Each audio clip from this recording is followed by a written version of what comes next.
The cold British reserve of A.E. Housman is more than that of the stuffy Latin professor from Cambridge University, one who spent his career obsessing over the typographical accuracy of texts more than what those texts actually said. And it's not even the reserve of a closeted homosexual of the 1900s who lost the great love of his life, who also happened to be his best friend, over rejection,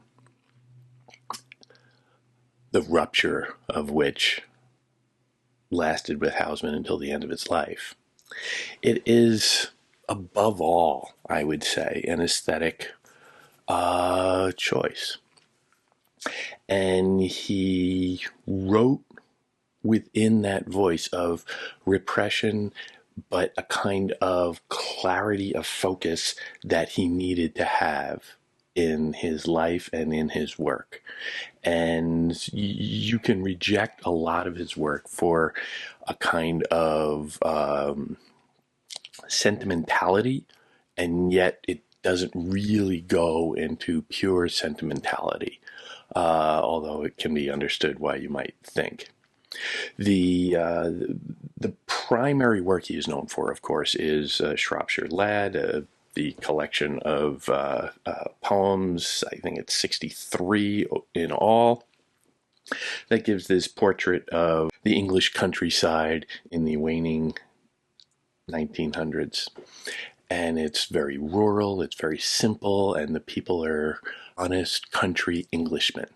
And there is a kind of wistfulness about that, and a bit of wish casting as well, as England was barreling towards the 20th century and modernizing and industrializing and becoming everything that the green pastures of the English countryside didn't used to be.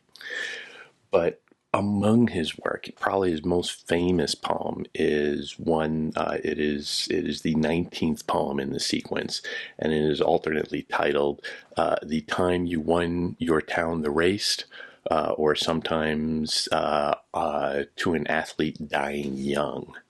And this is a meditation on on youth generally, but also on the death of a young person, a young man, which is a prevailing theme throughout the Shropshire Lad. It is very sentimental. It is very melancholy. It is all those things, but it has a kind of resonance that is emblematic of the work as a whole, but also that stands out from the work as a whole. The time you won your town the race, we cheered you through the marketplace. Man and boy stood cheering by, and home we brought you shoulder high. Today, the road all runners come, shoulder high, we bring you home, then set you at your threshold down, townsman of a stiller town. Smart lad, to slip betimes away from fields where glory does not stay, and early though the laurel grows, it withers quicker than the rose. Eyes the shady night has shut cannot see the record cut, and silent sounds no worse than cheers after earth has stopped the ears.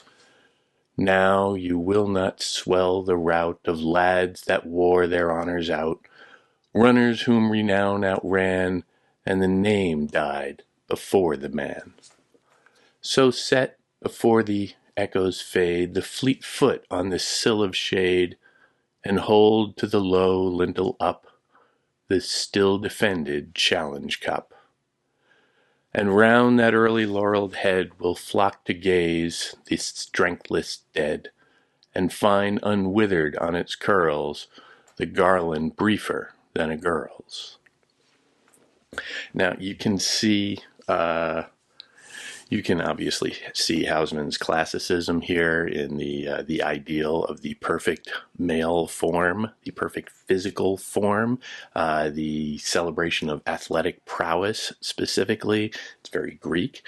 But you can also see an aesthetic classicism where clarity and force are prioritized over innovation or individuality. This is a very conventional poem, and it stays very much within its limits. The rhyme scheme is very simple, A, B, A, B. It is 7 stanzas of 4 lines each. It is a tetrameter, 4 beats per line, alternately iambic and trochaic, picking out where the stress falls on that line, but not conspicuously so. It is a very tastefully articulated poem, very modest on a formal in a formal way, and one that would become immediately suspect as the modernists started coming about, really more in a few years down the line.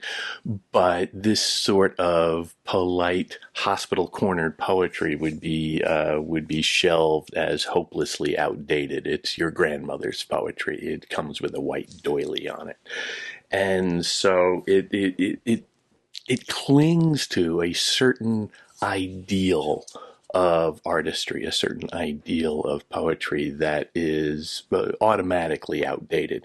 But that's kind of the point. He is writing about something that is outdated. This nostalgic view of the past, of a simpler countryside past that is disappearing before his eyes as England modernizes, industrializes, becomes less polite. And the lines are significant. Obviously, it is about the comparison between the youthful energy of the athlete who just won a race. And we are shown this image of him. We open on this image of him being hoisted on the shoulders as a champion, and it is a great image of athleticism and youthful vigor and joy. And then in that second stanza, that is transposed to him, the athlete, being hoisted to the shoulders in a different way by pallbearers who are bringing him to his grave.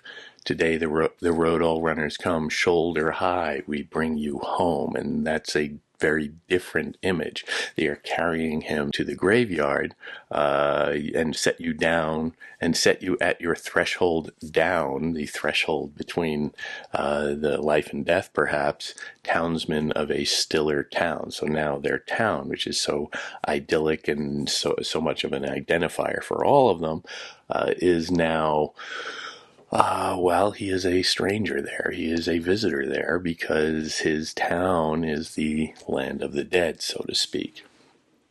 And then you get to the explanation of that smart lad to slip betimes away, which is a curiously artful locution for dying, to slip betimes away, which is very cold, is very artificial, and it puts that artificiality between the reader and the reality, between the reader and the poem. It's like, oh, that's what that means. It's such a quaint little circumlocution that exactly the sort of thing that that the modernists would reject, and that, in fact, Wordsworth and Coleridge and the Romantics rejected that sort of artful poetry speak. But the image is still quite powerful, and then the reasoning behind it drives that home. From fields where glory does not stay, and early though the laurel grows, it withers quicker than the rose. So this is really where the poem starts to get at its purpose, where it is about how the young man is actually being congratulated for dying young, dying while still in that first blush of youth, before the glory of his youthful prowess fades. And early though the laurel grows, it withers quicker than the rose. So the idea of the laurel, the garland that the champion would wear in as a kind of medal in the Greek competitions, the classical world, it is understood that this is very ephemeral, that this slips away. And so to die before that is a mark of distinction, a mark of envy, perhaps, because you also get this other side of the poem where it could be a reflection on the poetic vocation, where the laurel is, on the one hand, something awarded to athletic champions, but it is also something awarded to poets and artists and people who work in an aesthetic medium instead of a physical one. And they're obviously these somewhat frail and not particularly athletic A.E. Housman would probably he's associating these very deliberately, I would say, but also, it reflects well on him. Well, yeah, poetry is very masculine. And then that is contrasted perhaps a little bit to the rose. It withers quicker than the rose. The rose is much more feminine.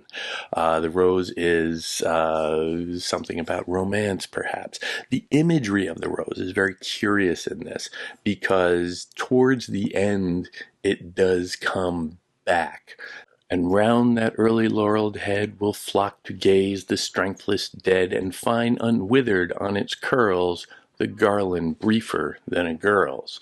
Now, the strengthless dead, of course, is the underworld, the afterlife. It is the world of shades. Again, all of the classical associations are there with Housman. He's viewing this as part proper Englishman, Christian, but also part like, okay, I am remembering Aeneas and Odysseus and all those other figures who go to the land of the dead, and that is sort of behind his associations. But while the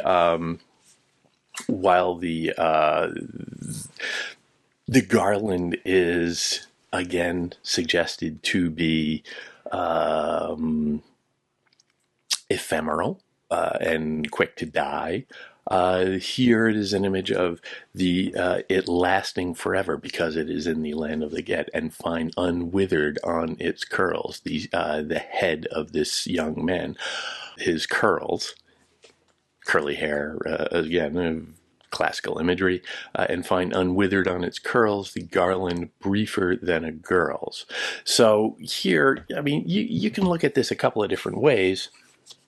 The garland of athletic prowess and poetic skill are more special than something about romance or something feminine, non-masculine, perhaps. Obviously, there are some homosexual overtones in there, and you can see the hints of that. But it is also a sign, perhaps, of the preference for that classical ideal over a more earthly ideal, a more homegrown ideal, a more common ideal. It is setting up a bit of a priority there, and he's hinting at, I would say, something about perhaps himself, expressing in a very coded, closeted way, something about his sexuality, perhaps. But it is also showing a wish to live in that ideal world.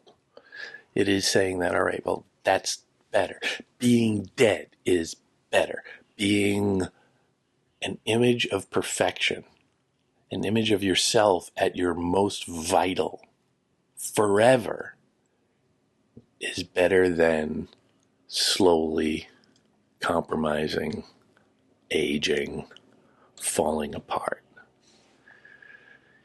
It is a nostalgic image. It is an idealistic image. It's a very sentimental image, of course, but it's also coherent with a classical mode of aesthetics and a classical way of looking at the world in a kind of stoic fatalism that you strive for an ideal, whether or not you can ever actually achieve it. But in your mind, you know what that ideal is. And life is perhaps about existing with that pain of knowing you will never, ever achieve it.